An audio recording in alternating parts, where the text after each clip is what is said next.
किसानों को, इसके ऊपर मैं पूरी तरह से दबाव बनाऊंगी ताकि देवास के किसानों को हमारे जोशी जी और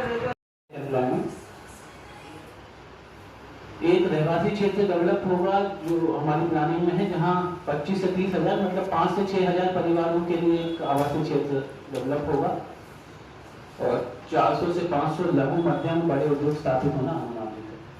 तो ये इनिशियल इन्वाइट करेंगे electronic complex, apparel cluster, multimedia industries और लघु मध्यम एवं बड़े उद्योग, तो सभी तरह की जितने भी एक्टिविटीज हैं वो यहाँ पे हम लोग प्रस्तावित करेंगे और जैसे जैसे वहाँ पे डिमांड आएगी उस तरह से वो योजना का विकास होता जाएगा। फोटोग्राफ आप देख रहे हैं, ये पीथमपुर योजना में जो लैंड पूलिंग है उसमें जो हमने 320 हेक्टेयर भूमि अधिग्रहण किया है, ये उससे जुड़े हुए फोटोग्राफ्स हैं। इस तरह की जमीन पीथमपुर में हमको मिली थी। ये आप देख रहे हैं, ये कुछ एरिया है जो हिल एरिया है। राजे बताइए किस तरह की आज बैठक रही हुई है और किस लिए किन मुद्दों को रखी? देखिए, ये सरकार की एक योजना आई है इंडस्ट्रियल पार्क के लिए।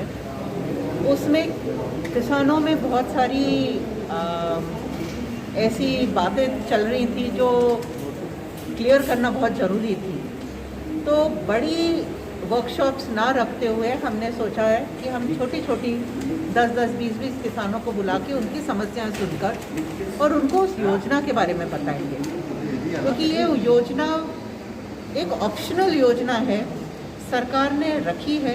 जिस किसान को अगर जमती है, किसान को लगता है कि ये योजना में हिस्सेदारी करना है, वो इसमें ले सकता है। कोई भी किसान पर जोर ज़बरदस्ती नहीं है। किसी भी किसान को ऐसा नहीं बोला जाएगा कि इस एरिया में आप आते हैं तो आपका खेत बीच में आ रहा है तो अधिग्रहण नहीं होगा।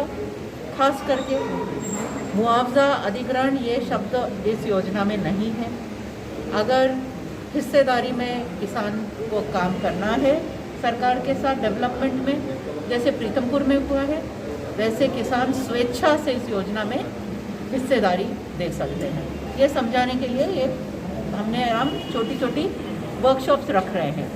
तो आज पहली थी कुछ किसानों के साथ, ऐसी अभी 10-20 और होंगी।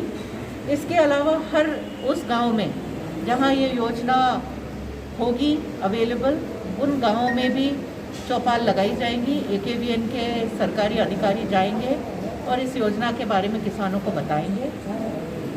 और AKVN के ऑफिस में भी हफ्ते में 3 बार इंदौर से आकर अधिकारी लोग बैठेंगे, ताकि कोई भी किसान इस योजना को समझना चाहता है तो वो वहाँ जाकर समझ सकता है। इस योजना से फ़ायदा क्या है देवास की पूरे डेवलपमेंट को देखें? इस योजना से एक बहुत बड़ा इंडस्ट्रियल पार्क जैसे प्रीतमपुर के स्केल पे देवास में भी डेवलप होगा। जैसे प्रीतमपुर में भी हुआ है, लोगों ने स्वेच्छा से उसे अपनी ज़मीन दी है। उसमें कुछ % पैसा शुरुआत में लेकर ले लेते हैं और फिर उसके बाद कुछ हिस्सा उनकी ज़मीन का डेवलप होकर उनको मिलता है। अब वो ज़मीन उनको वही ज़मीन मिल सकती है, वो खुद तय कर सकते हैं किसान, या वो सरकार के साथ बैठ के ये तय कर सकते हैं कि उनकी इंटीरियर की ज़मीन थी वो देकर सरकार से डेवलप्ड ज़मीन बाईपास पर भी ले सकते हैं और कुछ हिस्सा जो % पैसा है वो भी उन्हें मिलेगा। तो बहुत ही अच्छी योजना है, किसानों के हित में है, पर कोई जोर ज़बरदस्ती नहीं है। जो देना चाहते हैं वो दें और जो नहीं देना चाहते हैं वो खेती करते रहें। उन्हें कोई भी वो नहीं करेगा, परेशान नहीं करेगा। कितने किसानों ने स्वीकृति दे दी? अभी स्वीकृति लेना शुरू नहीं किया, अभी तो योजना सामने रखी है। आज योजना हमने टेबल पे रखी है, लोगों को बता रहे हैं, किसानों को समझा रहे हैं, दिखा रहे हैं। और जनप्रतिनिधि होने के नाते मैं भी किसानों की जो समस्या है या कोई किसानों के हित में मुझे अगर सरकार से नेगोशिएट करना पड़ेगा तो वो भी मैं करूँगी। तो वो हम करेंगे। अभी तो कुछ किसानों द्वारा अभी तत्काल में विरोध भी किया गया है इस योजना का। विरोध करने की कोई बात ही नहीं थी, किसी से कोई छीन ही नहीं रहे हैं तो विरोध क्या करेगा, कौन करेगा।